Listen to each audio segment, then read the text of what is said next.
Pues continuamos con la última actividad con respecto a las ponencias en modalidad oral y ponencias cortas. Y les pido por favor a Liliana Elizabeth Escurra, Carlos Miguel Santa Cruz Vera y Karen González que nos hagan favor de proyectar la presentación de su trabajo denominado Elaboración de conservante a base de ají picante, Capsicum flutensis para preservación de la carne. El micrófono y la cámara es todo suyo a partir de este momento. Bueno, muy buenas tardes. Para mí es un placer inmenso estar aquí hoy. Yo soy Liliana Elizabeth Escurra, egresada de la Facultad de Ciencias Agrarias de la carrera de Ingeniería en Agroindustria. No sé si ven mi proyección. No, de momento no estamos viendo la presentación. Bueno, a ver, un segundito. Voy a ver si puedo compartirlo otra vez. Lo que se comparte nos Ujú. podría ir comentando de dónde es esa universidad, perdón. Sí, es de Paraguay. De Paraguay. Perfecto, muchísimas Asimismo, la gracias. Universidad Nacional de Villarrica del Espíritu Santo. Pero qué amable, muchas gracias. Bueno, no sé si allí ya lo ven. Parece que ya se va a ver. Sí, listo, se ve perfectamente bien. Ya. Gracias. Bueno, perfecto. Bueno, tuve la ocasión de visitar justamente México en dos ocasiones y bueno, vine maravillada con lo que es todo el tema de los chiles y demás. Y dije que en algún momento haría alguna investigación en base a eso y bueno, terminamos la carrera y justamente me enfoqué en estudiar un poquitito los chiles y bueno, voy a hablarles un poquito. El presente trabajo de investigación se enfoca en explorar el potencial del ají picante como medio de conservación de la carne con el objetivo de postergar la vida útil de este alimento. Vamos a hablar un poco de lo que es, bueno, ¿qué les voy a decir yo a ustedes de lo que es el picante, algo que manejan muchísimo los chiles? Bueno, la casapsina y la hidrocasapsina son responsables de la pungencia de los chiles. Los casapsinoides presentan actividades biológicas contra insectos como efectos tóxicos antialimentarios. Tenemos conocimiento que existen patentes de insecticidas y agentes de control que contienen casapsinoides en todo lo que es Estados Unidos y gran parte de otros países también. Bueno, el objetivo general de este trabajo, de esta investigación, fue evaluar el efecto conservante del ají picante, Capsicum frutensis, para la preservación de la carne. Y tenemos dos objetivos específicos que sería determinar la concentración adecuada del ají picante para la preservación óptima de la carne con la mínima alteración de caracteres sensoriales. Y el otro objetivo sería analizar el efecto repelente sobre insectos. Bueno, sabemos que la industrialización para uso más allá de lo gastronómico se configura como oportunidades de gran potencial. La investigación aportará información sumamente útil con relación a lo que es la industria del ají picante, así como al de la carne, por su potencial para desarrollar nuevas cadenas de valor, oportunidades de inversión y unidades de negocio. Esta investigación puede llegar a tener un gran impacto social económico. Con relación al aspecto práctico, la investigación permitirá sentar las bases para el análisis de nuevas oportunidades de uso. Justamente porque aquí en Paraguay nosotros producimos también lo que son los chiles, pero no somos un país que consumimos bastante, entonces queríamos ver cuál sería otra oportunidad de mercado para esos productores que de repente tienen una producción bastante grande. Bueno, las generalidades del ají. Todas las especies del género Capsicum se originaron en el trópico del Nuevo Mundo. Su origen es el sur de México, América Central y las Antillas, pero en formas silvestres ya también se veía en la parte desde Texas hasta Argentina. El capsicum se puede producir durante todo el año como cultivo protegido. Sin embargo, para el cultivo al aire libre se debe evitar heladas que causan mucho daño, aunque posteriormente rebrota. Aquí en Paraguay tenemos épocas de mucho calor y también épocas de heladas muy intensas. Son pocos meses, pero son heladas muy intensas que generalmente afectan mucho a lo que es el cultivo. La capsaicina, la pungencia o cualidad de picante de la mayoría de las especies de los ajíes se deben a un alcaloide. La capsaicina es una sustancia alcalina y aceitosa, soluble en agua, que solamente está presente en la placenta de los frutos. Esto explica por qué enjuagarse la boca con agua no elimina el picante. Son informaciones contenidas en el estudio de Neumann. Cuando la capsaicina entra en contacto con la lengua o la mucosa bucal envía señales de dolor al cerebro, que a su vez libera endorfina que causa una leve euforia. Se debe recordar que la endorfina son opiáceos naturales con efecto similar a los derivados del opio de las amapolas. Cada nuevo estímulo al cerebro lo obliga a liberar más endorfina para aliviar la picazón, de modo que cuanto más picante se ingiere, mejor se siente el organismo. Como condimento, los ajíes se usan como frutos maduros o verdes, enteros o molidos, encurtidos en vinagres, aceites o como oleoresina. Aquí en Paraguay la industrialización del picante generalmente es, digamos, en salsa. En vinagre o en aceite muy poco es lo que tenemos en producción, vamos a decirlo. Modernamente existen, sabemos que existen repelentes fabricados con el chile habanero, algo que producen ustedes allí en México, en forma de spray para defensa personal contra delincuentes y perros. También sabemos que existen usos medicinales. Bueno, lo que vamos a estudiar un poquito es también el efecto repelente, lo que sería en relación a los trabajos realizados para evidenciar el efecto antifúngico y bactericida del chile. Establecieron que las actividades contra el Capsicum annuum se debió a la casapsina. Sabemos que la casapsina es lo que actúa como un efecto repelente para insectos. La característica más distintiva de los chiles es su pungencia. Proviene de la familia de los compuestos químicos casapsinoides, entre los cuales la casapsina es responsable del profundo picor que ha hecho llorar a más de uno. La oleoresina del capsicum ha sido utilizado por muchos años como una herramienta de autodefensa, tanto en los famosos envases rociadores que portan los aficionados al senderismo para protegerse de osos, perros salvajes y otros animales, así como los oficiales de policía en los Estados Unidos que para someter a los criminales sin necesidad de utilizar armas de fuego. Vamos a hablar un poco de lo que es el otro componente, que sería la carne. La carne fresca encoge y pierde peso y es rápidamente atacada por bacterias del aire, de las manos y de la ropa de limpieza, así como de los medios de transporte.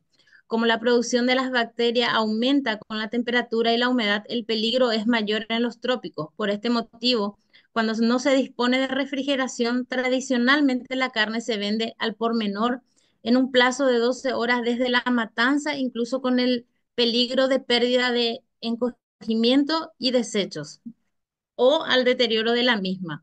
Aquí con el clima que nosotros tenemos bastante caluroso también, es algo que en muchas de las carnicerías locales de la ciudad de Villarrica, esto es un gran problema también sobre la pérdida justamente de agua y el encogimiento de las carnes. La metodología utilizada en esta investigación es de diseño experimental, puesto que manipula variables para determinar su influencia en otra. En este caso, se evaluó diversos porcentajes de repelente y se mide su efecto tanto en la conservación como en la calidad sensorial del producto. El trabajo posee un enfoque cuantitativo por cuanto se realiza medición numérica de las variables estudiadas, considerando el tiempo de ejecución del mismo. Bueno, para esta investigación hemos utilizado 5 tratamientos, o sea, un testigo y 5 tratamientos de 5, 10, 15, 20 y 30% de ajíes disuelto en 100 ml de agua destilada por cada 100 gramos de carne por cada muestra. Para el poder repelente, por su parte, hemos utilizado una muestra por cada tratamiento a ser expuesto en condiciones ambientales. Aquí. Bueno, les explico un poquitito el procedimiento. Como ustedes ven ahí en pantalla, esos potecitos contienen 100 gramos de muestra por 3 repeticiones cada uno. Tenemos el testigo, que sería el T0, luego tenemos el T1, T2, T3, T4 y T5, cada uno con diferentes porcentajes, con el rocío de diferentes porcentajes de ajíes, como ya les estuve explicando. Se roció 5 veces cada muestra con los preparados de ají, según las indicaciones de la metodología seleccionada y señalada para su identificación. Lo que llegamos a medir fue el pH. Como vemos en pantalla, las mediciones de pH se realizó en el día del establecimiento del experimento, lo llamamos día 1, luego al día 4 y finalmente al día 6. No pudimos hacerlo en un plazo más largo justamente por la descomposición de la carne, como eran muestras que estaban en estado ambiente, entonces era un poco imposible hacerlo con más tiempo, o sea, hacerlo con un tiempo más largo. Bueno, y finalmente a los 6 días. Los resultados se muestran a continuación. Se tomó como referencia el pH, que según Hoffman, el pH tiene una influencia directa o indirecta en el olor, la terneza, el sabor y la capacidad de fijación del agua y la conservabilidad. Esto quiere decir que está relacionado directamente con los parámetros de conservación de la calidad de la carne. Como vemos aquí, todos los tratamientos muestran un incremento del pH a medida que avanzan los días, los cuales es esperable en la carne debido al proceso como la maduración y la activación microbiana. Allí vemos que al final del periodo observado el tratamiento, el T1, T2, T3 y T4 parecen tener un pH más alto en comparación al testigo, que sería el T0. Nuestro testigo sería el de la raya azul, el de la franja azul, que sería el T0, el testigo, lo que podría sugerir un efecto del ají en la alcalinidad de la carne. El T5 es una excepción. El T5 sería el naranja, que tendría el porcentaje de 20% de ají. Bueno, el T5 es una excepción en este caso, ya que muestra un pH menor que los otros tratamientos y una mayor estabilidad. Como pueden ver, es un poco más estable. Estudios realizados por Hope y Tarrat señalan que la calidad de la carne se deteriora con un pH final es igual o mayor a 5,8. Este es el valor que prácticamente la mayoría de las plantas faenadoras consideran como problemático. Estudios científicos demostraron que cuando supera el valor en general, es el problema del color oscuro no se detecta. Cuando vamos a la carnicería y vemos que la carne, bueno, no hacemos las mediciones, ¿verdad? Pero con un pH de 6 generalmente no se detecta todavía el color oscuro de la carne. Superado el pH de 6, ya ahí vamos viendo que la carne se va oscureciendo, es más firme, es más seca. Aquí vemos en el gráfico de caja que el tratamiento 5 es que en el último día tiene una media más baja. Al analizar esto en una prueba de Tukey, se obtiene que hay diferencias estadísticamente significativas en el pH de los tratamientos T1, T2 y T3.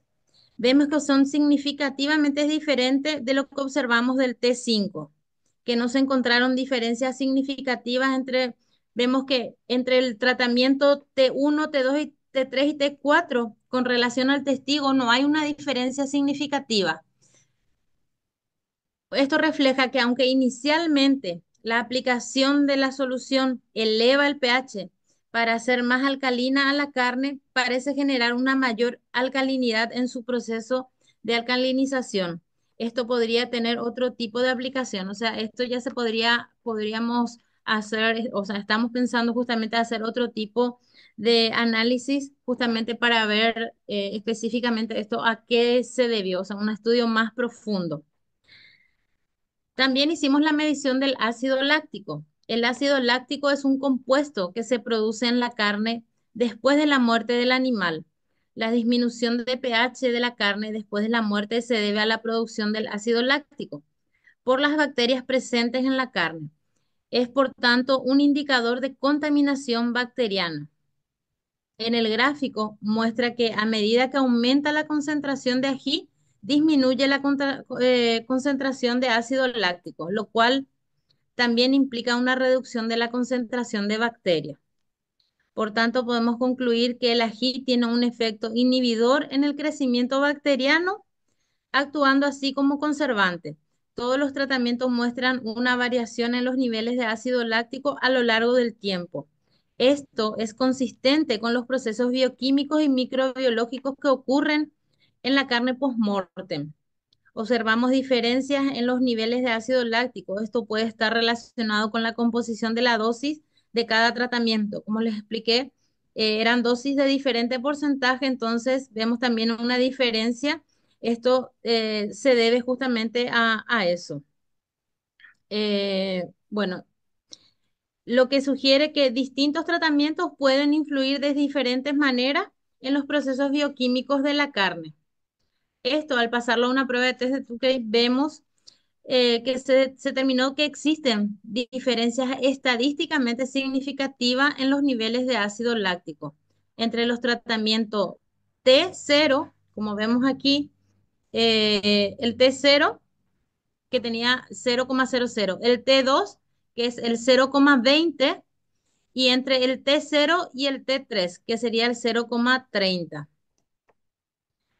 Esto sugiere que los tratamientos T2 y T3 difieren significativamente del tratamiento del testigo en términos del ácido láctico a los 6 días. Entre los demás tratamientos no se encontraron diferencias estadísticamente significativas con relación a este parámetro. Lo que llama la atención justamente en este estudio es que existe un aumento del ácido láctico y también a su vez aumenta el pH. Sin embargo, hay literaturas que refieren que las variaciones de pH de la carne no solo depende de la producción de ácido láctico, que también entra a influir lo que sería el manejo, el contacto, el ambiente. Bueno, luego hicimos lo que es la evaluación organoléptica.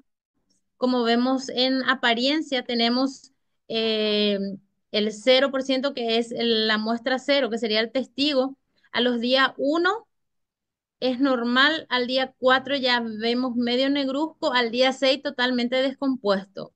Ya con el tratamiento 5, del 5%, 10, 15, 20 y 30%, vemos que casi en todos los tratamientos, en lo que es apariencia, aroma, como ven allí, color, en todos los tratamientos casi no hay una variación, o sea, todos parecen tener el mismo, actuar de la misma forma.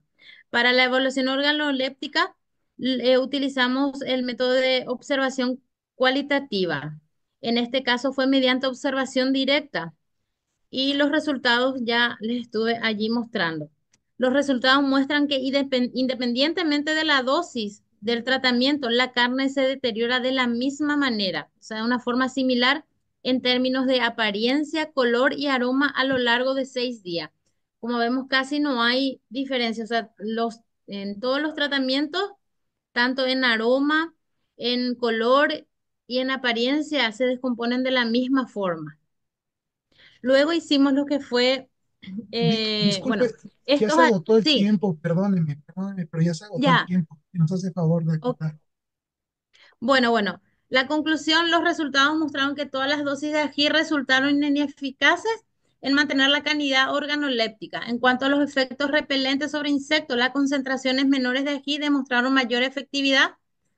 Y sobre el objetivo general, digamos que este tratamiento, este estudio que se hizo demuestra que el ají en esas concentraciones no fue eficaz justamente para la conservación de la carne. Muchísimas gracias. La verdad es que está muy interesante saber que los alcances que tiene, en este caso, el AGI traspasando las fronteras, en realidad es muy interesante. Agradecemos mucho su participación. Lamentablemente ya no tenemos tiempo para poder interactuar, nos pasamos un poquito de la hora, pero haremos llegar la constancia correspondiente. Agradecemos la participación y la exposición de los datos. Muchísimas gracias. Cualquier cosa, estamos aquí para responder las consultas que tengan. Qué amable. Muchísimas gracias.